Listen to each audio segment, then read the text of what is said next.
Good morning, everybody. Sports world all around the social platforms, your Facebook, your Instagram, your YouTube, Twitch, wherever you're following us. Welcome. It's Sunday. The week is almost complete. I hope everyone here has had a great weekend here at ECSI. Our VIPs are on an amazing run this week. 10-3-1 this week, plus 7.26 units. Great way to finish the week in what we call a nice small little action parlay. The week is complete in our eyes. No need to chase and get involved in the public and that quicksand Sunday, like we like to call it here. Today, we are blessed to have our co-host, the man with the plan, the legend himself, Mr. Scott E. Webb from the Palm Tree State himself in sunny Florida. So without further ado, Mr. Scott E. Webb. Morning, Jeff. How are you today? Scotty, I tell you what, in our business, we call it a grind. We call it a marathon for a reason. Things don't always break the way that we want to, especially in MLB, whether it's spider tack, whether it's a bullpen blow up, whether it's an error, infield grounder. I mean, these games are crazy. And we're on a nice run this week, and we've been blessed. We've started to dive into some first fives where we don't have to worry about some of these weak bullpens. And as we're progressing, anytime we talked about the Phillies here at length, I mean, they have some good, strong starting pitching, and just their bullpen. Girardi's got nowhere to go, and they're not the only one. There's other teams that have this problem.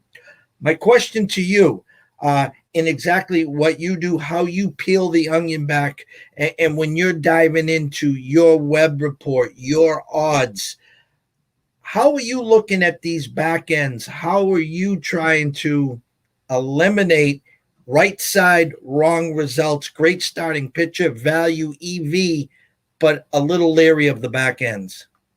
Yeah, I think that there's a lot of people in the business that have decided that bullpens are something that they don't want to approach. So instead of handicapping the bullpen, they just throw them out and they go with the first five. And I don't have a problem with that as a strategy. That's not necessarily a bad idea. However, if you can actually have a little strategy to what you're doing with the bullpen, you actually get a little bit of an edge. So the way I look at the bullpen is in basically three different levels. The first level is to find out who's available to pitch. So, every bullpen is set up a certain way, and they have their top tier guys, your ninth inning guy, eighth inning guy. Those are the top tier guys. They might as well just call them, the back end aces, if you want to call them that. And then they've got their better, sixth and seventh inning pitchers, and then they got their kind of okay, fill in the void kind of sixth and seventh inning pitchers. So you really want to find out what quality of level of pitcher is available to pitch that day. So if you've got their better pitchers available, you can just assume that they're going to have a relatively good back end performance that day. If they don't, then Katie bar the door, because the guys that are on the back end these days, if they don't throw almost 100 miles an hour and have a slider that can break 2 feet, you're in trouble. So the bullpen is really a strategy piece around who pitches, number one, and then number two, I look at it in two other ways. One, I want to look at the Sierra number and the XFIP number, because those are predictive measures. It doesn't really matter what their bullpen ERA is over the last, say, year, for the whole year. That doesn't matter, because it's just like everything else. They're going to have their good spots and their bad spots. So for example, Oakland, right? We think Oakland's got a pretty good bullpen. Well, Oakland ranks 29th in the last 14 days in bullpen rank. If you look at their WAR number, and if you look at their number in terms of xFIP, then they rank 26th. So every team has a flaw here and there, but you need to be able to know when that team is on that bad spot. So a good team like Oakland, for example, you might not want to bet against them because their offense. So you might want to bet overs in those cases. So, you can look at a bullpen and you can do other things with it besides just pick the opponent as far as who's going to win the game. And I like to look at them as far as overs go, because if a team can't close out a game, then there's going to be additional runs on the end. And then lastly, I look at the WAR numbers, because the WAR numbers don't really accumulate the wins, but it gives you a quality of level of pitching. And it's hard because in today's game, relief pitchers or bullpen guys start games. So I mean, how do you go in and get all the numbers right, and how do you look at everything that's attributed to a relief pitcher when they're starting the game? So there's a lot of different variables that go into that, but I like to really look at who's available and who's not available as the number one piece, and then kind of figure out where they're at on the xFIP and Sierra gauge. But I only use 14 days. I don't use 1 month. I don't use the whole season, because it's I figure 14 days gives a team the opportunity to have one blow up in there and not really skew their numbers that bad. Yesterday, favorites went 12-2. I mean, a public degenerate dream, especially coming off of a tough Friday. One of the two big dogs, though, that came flying in was Arizona, who I think had lost like 22, 23 in a row on the road, and they stunned the Padres. I think the Padres went out on Friday night and just didn't show up last night. Before we get to the games today, there's two teams I have talked a lot about with you. One's an amazing story, and they just keep on winning. And one is a team that I think is on life support after yesterday, is 5.5 games back in the wild card. And that's the New York Yankees, who now have their ace going today, Mr. Cole, who they're 0-5 against the Red Sox. And Erod has a real good history against the Yankees in his career, but he has been hit or miss this year. So I guess, first of all, the team that just keeps on rolling is the Giants, other than your team, the Tampa Bay Rays. So we're going to talk more at length probably next week or the week after as the break comes, where these teams are. Do they become buyers? Do they become sellers? Obviously, the Giants still you can go and get them at amazing price right now, not just to win the NL West, because everyone expects the Dodgers to eventually win. If not the Dodgers, then you can get a price on the Padres. But when it comes to the AL East, preseason, it was all Red Sox. There was some talk about the Jays. Good young lineup, but they're missing, some front-end pitching and the back end. And the Yankees, their bats have just been horrific. And so I guess the first question to you is the Yankees. We have them again today, like I just said, with Cole. I think a must-win, not just leave and go 0-6 against the Sox here, but they got their race. They got their $300 million man. Can you give us an insight on what the hell's going on there? Well, I think we've talked a little bit about this before. And to a little bit of a degree, they're coming around some. The New York Yankees don't hit. And it's hard to really say that, in a sense that, they've got some pretty talented star players. But, in the past, not necessarily this year, but let's say the last year, the year before that, it was a walk, a bloop single, and a home run, and they got 3 runs, and then that's how they score their runs. And they do it 2 or 3 times a game, though. So they don't necessarily ever really hit for average. LeMahieu kind of hides that a little bit for the team the last year or so because he was one of the guys that hit at 300. But that I think the stage sometimes is a little big for these guys. That's this guy Andujar plays third base, and he was a rookie of the year candidate when he first came up 2 years ago. Didn't play for him last year.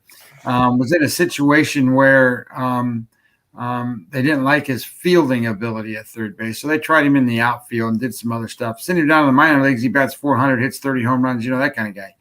Bring him up to the big leagues, and he bats 220 and hits a home run here and there. But the biggest problem that they're running into is guys like Torres. Torres has to play. That shortstop, he has to hit and has to be one of the better players on their team. And currently he's one of the worst players on the team. Looking at the lineup yesterday, he was the second lowest batting average on the team behind Odor. So that's a spot where they don't have continuity in the lineup. It's so jerky and so crazy of a lineup. They can't have one guy feed off the other and then create runs. They have to get it by hook or by crook, so to speak. And sometimes that's what it's been. It's been, they steal a base, a guy throws the ball in the center field, they get to third base, and then all of a sudden there's a pass ball, and that's how they score. They didn't get a hit, and they're not hitting enough home runs right now to be Bronx Bombers, if that's what you want to call them. I think the pitching has been a little bit of a surprise in a sense that Germán has pitched pretty well, Montgomery's pitched pretty well. They've really kept them in the games. Their bullpen hasn't done so well. I think that's going to change just a little bit now that they get Britton back and O'Day's going to be in there again, so their bullpen will get a little better. But if they don't get their young players, their quality players to be another Aaron Judge, they're in trouble, because in this game, and especially in the American League East, you need stars, and they need to play and they need to hit. And the Yankees, I think, have Judge as their home run leader. I think he's got 16. And if you look at what some of these other guys have, they're in the mid 20s already. So he's almost 10 homers behind, and he leads the team. So the way I see it is, I see that they have the opportunity with the guys if they just light up. But that doesn't happen. You don't just flip a switch and then all of a sudden they're the best that they've ever been before. So I think the Yankees are going to be hard pressed. But I think that the division is kind of tight. And what I mean by that is I think that the Red Sox are a good offense, but they don't pitch that well. And I think that the Rays are a good team. I just don't know that they're going to be able to, their starting pitching is not as good as what they're masked out to be. And with with what the heck's the guy that just got hurt? Their ace pitcher, whatever. Yeah, there you go, Glass. Now I'm like, holy crap! I got Yarbrough on my brain because he's pitching today. So when Glass now goes down, that means that anytime they match up to any other team that does have 1, 2, and 3 lined up, that who are they going to put? I mean, they don't have a 1, 2, and 3 anymore. So you got Rich Hill's probably pitching the best of all the starters for the Tampa Bay Rays. So you can't go out and tell me that that's a lineup that you're gonna sit there and go, oh my God, these guys can pitch. But I get it. They have a really good bullpen, and they have a lot of guys in the bullpen. So I guess what I'm really saying is that I don't think anyone is going to run away with this division at the end. I'm looking at Fangraphs right now, what their projection is as of today, and they have the Red Sox 92 wins, the Rays 91 wins, Yankees 89 wins, and Blue Jays 87 wins. So from first to fifth, it's 5 games different, and I can kind of see that. Just because I don't really think that there is one dominant team, whereas in some of the divisions there really is a dominant team. The Mets in the National League East, for example, there's nobody even better than 500 in that division other than the Mets. So I think the Mets are a team that, is going to be there. And it was interesting to look. We talked about the Giants a second ago. They're projected at 93 wins, the Padres at 93 wins, and the Dodgers 96 wins. So who else do you think is going to be a wild card in the division or in that whole conference? You're not going to get anybody from the East or the Central that's going to have 90 some wins that is going to be second place. So I think it's signed, sealed, delivered. If you want to bet the Giants, if you can find somewhere where they can, just to make the playoffs type bet, they're in. I mean, there's nothing. I don't think there's any way they're going to be out of it unless there's a bunch of injuries or something like that happens. All right, today is Sunday Fun Day, as we like to say here. The board is, in our eyes, as usual on Sunday, set up with a lot of landmines, my friend. And you on paper, you see these guys minus 200, minus 210. It's kind of comical, and Sunday is a day where a lot of people, this is the last day of the week for them, and they're out of bullets. Their credit limit is short, and how do I get out without paying the man? So without further ado, love to hear what you see today in today's MLB. Yeah, I was looking at some of this stuff, and one of my betting rules, if I kind of have any, is I don't really want to play on plus or minus more than 145, 150. It's really what I don't want to do. I don't want to play favorites over that, and I really don't want to play underdogs in that same spot. I like to play in between of that. And so when you look at today's board, there's like 2 or 3 games that you can actually really look at to wager on if you really look at it from that perspective. So then that means I have to kind of open it up and be a little more creative. And one of the things that I was looking at, and I was sort of surprised, I'm looking at the Baltimore and Toronto game today with Lopez and Stripling. And what I was surprised at is Stripling. He started the season, and he was his first 2 starts were really, really bad. And he went out on the DL for a little while, and he came back from the DL. And he's been a little bit above average pitcher. His game score of his last 7 starts is a 51, but that includes one of those really bad starts from the beginning of the season. So if you take that out, he's really sitting at 56, 57, which is really, really high. So I like the idea. And then I started looking at his numbers, and his Sierra numbers are 3.74 going into today, and his strikeout rate's 26%, and a walk rate is 6. So that just means he's not putting guys on base and he's striking them out. And his batting average against is 184. His whip rate's in 0.92. Anytime you get under 1 when you're getting guys on base, that's pretty good.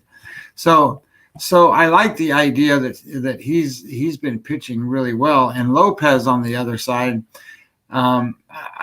he's facing the wrong team today. Let's just say that.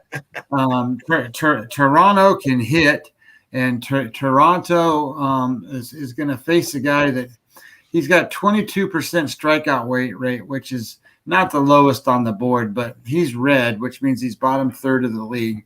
He's got a red walk rate, which is over 8.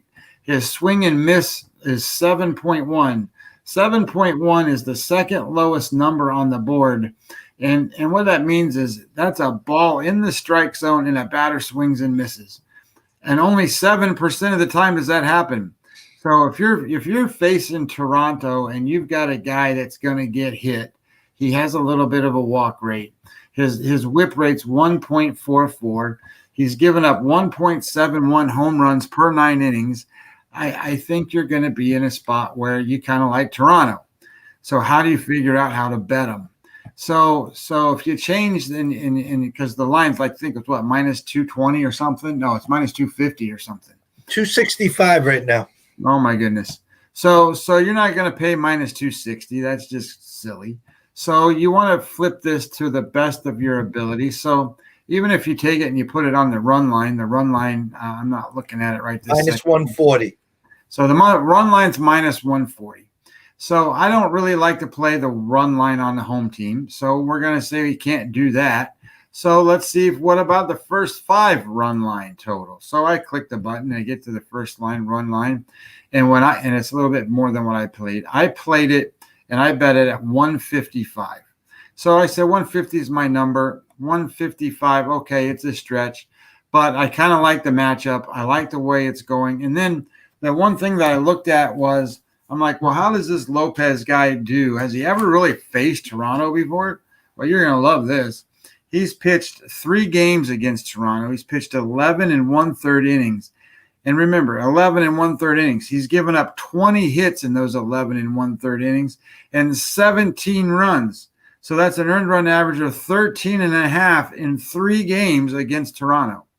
Does that mean it's going to happen today? Maybe not. But does it add up to a reasonable opportunity for Toronto to cover a half a run in the first 5 innings? I think so. So that's what I'm doing. I'm playing that game, Toronto minus the 155. I know it's a little steep, but I think we have value there, minus the half a run. And then the only other game that I could find that I thought was a little bit of value was the Washington Nationals today with Scherzer. He's a small favorite, like minus. I think I paid 125, and I see it at like 127 maybe now somewhere. Yeah, we got it right now at 129, Scotty. 129. Okay, so I paid 125 this morning, and I don't think 129 is totally out of the ballpark. But the big reason why I'm playing it is not 100% because of Scherzer, but it's because of Alcantara. I'm one of these guys that I really like to ride streaks and play on these guys, but I'm a firm believer that they're not robotic pitchers. He has thrown 4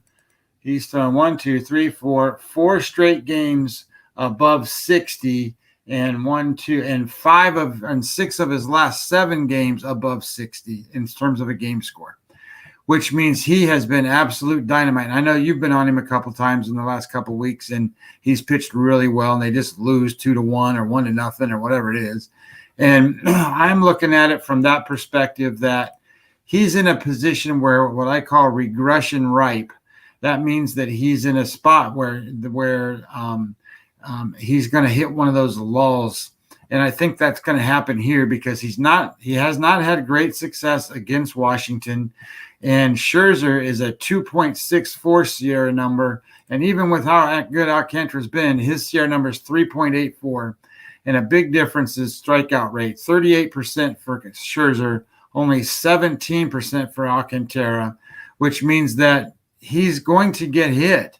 So balls are going to get put in play. And in a game like this where I think the total was like 6.5 or something crazy, a game where they're not thinking about much scoring is going to happen, the guys getting on base are going to be vitally important.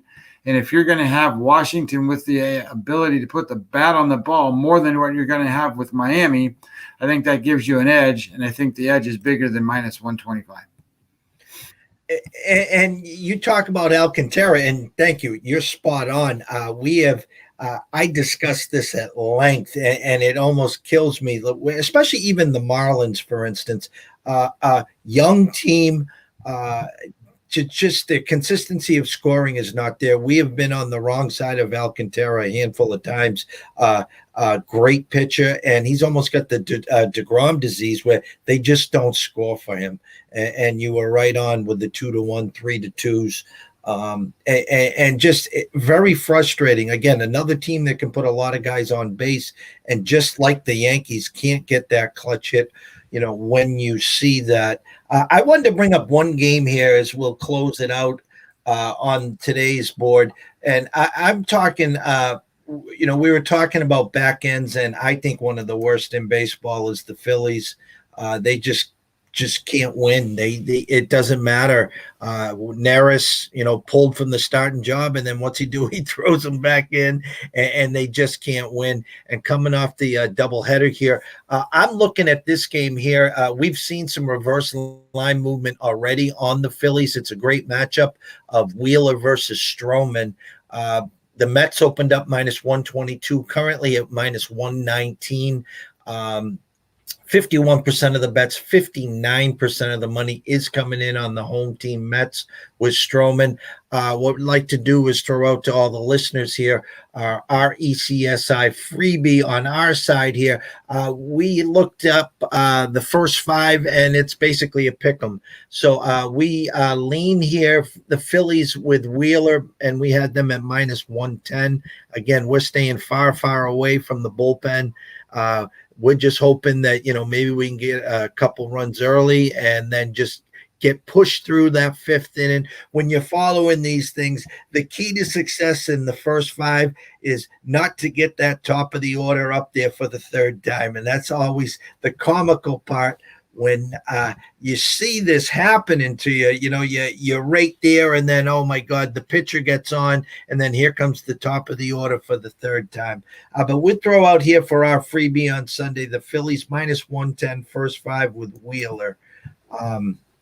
Hey, remember in that game too that Stroman is off of his last start where they took him out after one inning. So he's possibly not totally healthy. It was a hip thing, so it's hard to say whether that's a good thing or a bad thing. Doesn't really matter. I do like to pitch or bet against guys that are half injured too. All right, Scotty. Obviously, great to have you back here. It's crazy out there. Closing thoughts for everyone here today. Well, again, we're getting into those dog days of summer, and you got to keep an eye on things. Like one of the things is just watch certain pitchers. Like today in Chicago, the Dodger game at night tonight. Alzolay started the season off pretty well, and he was a hard thrower. He's the only hard thrower the Cubs have in their starting rotation. But he, over his last 3 games, has a game score pitching of a 42, and over his last 7's a 49. So he's well below average these days. And, you're going to run into guys that just aren't the same as what they were when they first started because they haven't pitched that often. He's one of them. Today you have another guy in Oakland, and Irvin. His game score for the season's a 52, and over his last 7 starts is a 45, for example. So those are guys you really want to pay attention to in relation to, did you miss your window of betting on them? Because there's other guys that turn it around, like we talked about with Stripling today, and some of these other guys that are having lower season numbers but are really starting to turn around their mid-year performance. Odorizzi is a guy that you got to be careful with. He started off with a really, really bad first couple of games when he was brought up to start, and then they put him on the DL. He comes back from the DL, and he's done nothing but pitch lights out. So it's interesting. I was like looking at these numbers, go, man, Odorizzi's not that good. Well, he's pitching that way, so it is what it is. And I'm a big favorite of Casey Mize, and Casey Mize just beat the Astros yesterday. Keep an eye on that kid. Casey Mize, you're right. And I love your approach right there, too. When you're talking about the start of the season to where we are now, and then when we get to the second half of the season, a lot of these guys have not pitched when you're getting into the hundreds, the 125s, the 130 innings, and coming off a season where there was only 62 games. And the fact is that a lot of these guys were pulled back. So I think the second half is going to be crazy. A lot of uncharted waters here. And as you said, it's not how you start, it's how you finish. And sometimes, especially from our view, Scotty, the market hasn't caught up to some of these guys, and you can find some great value if you just dig deep and, do your homework. Yep. That's the edge. I mean, that's what you're trying to find. And that's a perfect example of why I don't go full season data, because there's not a reason for me to understand what a pitcher was doing back in April at this point. Who cares? Or I'm not betting on what he did in April. I'm betting on what he's doing in June. So as we look at it, I need to know what he's done in his last couple of starts, and then sort of what does his predictive measures look like, and then does he merely match up, statistically, data wise, and what his fastball does, and all that kind of stuff with some of the hitters that he's going against. But it's an interesting way to look, because truly baseball at 162 games is a season, and that's when you really have your ups, your downs, your long stretches. You can't go in and have a 60 game number where almost anybody can throw 12 games as a starting pitcher. So not everybody can go out there and throw 32, because how many really do that in today's game? There's only a handful of guys that go through 32 games every season, game in, game out, all the time going out there. So it's interesting for sure. All righty, so we will wrap it up with that. It's been a great show as always. Look forward to hopefully the next couple of days. Keep once in a while you could have that Rays team, lose once in a while. You're putting up football scores. You take it easy on these guys with no pitching staffs, will you? Yeah, I know, right? I don't think that. I think today's game will be a lot closer. Well, as from a Boston standpoint, we'll do our job, and we'll try to take care of the Ace and Cole and go 6-0 against the Yanks, and try to make this a two-team race for the second half of the season. How's that, Scotty? Hey, anytime you can narrow down the field, it makes, and you're a fan of one of the ones that are in that spot, that makes it just so much better. I'm just happy the Lightning won. We're getting ready to start the Stanley Cup tomorrow. Hey, maybe we'll do a little a puck talk tomorrow. And the fact is, on the other side, Montreal's just been one amazing story. It's amazing what a hot goalie can do. They win cups, and your goalie is just as good, and your offensive firepower is just off the charts. I mean, Braden Point scores every game. I mean, it's like clockwork. And your goalie Val there, 4 straight shutouts on series closers. So I think it's going to be a good series. I am leery of the, minus 275. Obviously, the value, would be to, Montreal plus the 250 there. Do they win this cup? I don't think so. Is it worth the swing? Maybe. And I think that, the first game is where we can see, I think Montreal's like around plus 190 tomorrow. No such thing as first game jitters in the cup, seeing that you guys were there last year. So it's going to be interesting. But great show as always. I want to thank everyone for watching. Run over to YouTube, hit the subscribe button for the Breakfast Bankroll. Follow us on Twitter. It's right on the bottom there. Any questions, just send them out to us. We don't bark. We don't bite.